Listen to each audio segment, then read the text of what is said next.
رمضان tiba, Ramadan tiba, Ramadan tiba. Marhaban ya Ramadan, marhaban. Assalamualaikum warahmatullahi wabarakatuh. Saya Nurul Elisha Muhyiddin binti Abdullah, wartawan TV PSS SMK Adiputra. Pada hari ini kita bersiaran secara langsung dari Dewan Iltizam SMK Adiputra sempena Majlis Khatam Al-Quran, Majlis Penutup Program Ihya Ramadan dan Sumbangan Hari Raya Aidilfitri 2025. Program ini dianjurkan oleh Unit HAM, Unit Core Curriculum dan Panitia Pendidikan Islam. Program ini telah dirasmikan oleh Puan Pengetua, Puan Hajah Zaliza binti Mat Zali. Mari kita saksikan bersama.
Assalamualaikum Puan.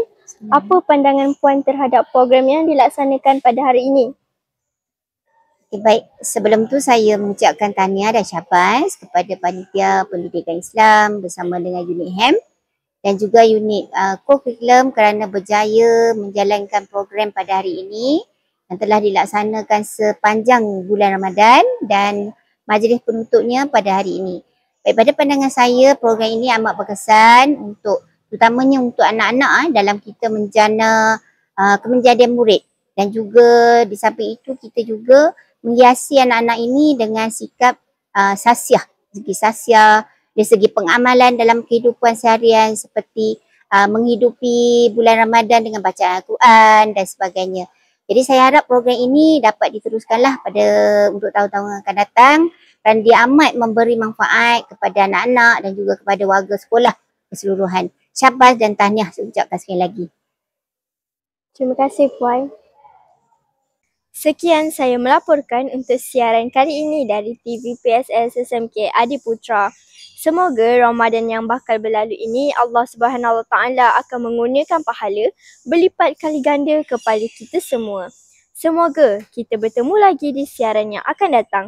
Selamat menyambut Hari Raya yang bakal menjelang tiba. Assalamualaikum.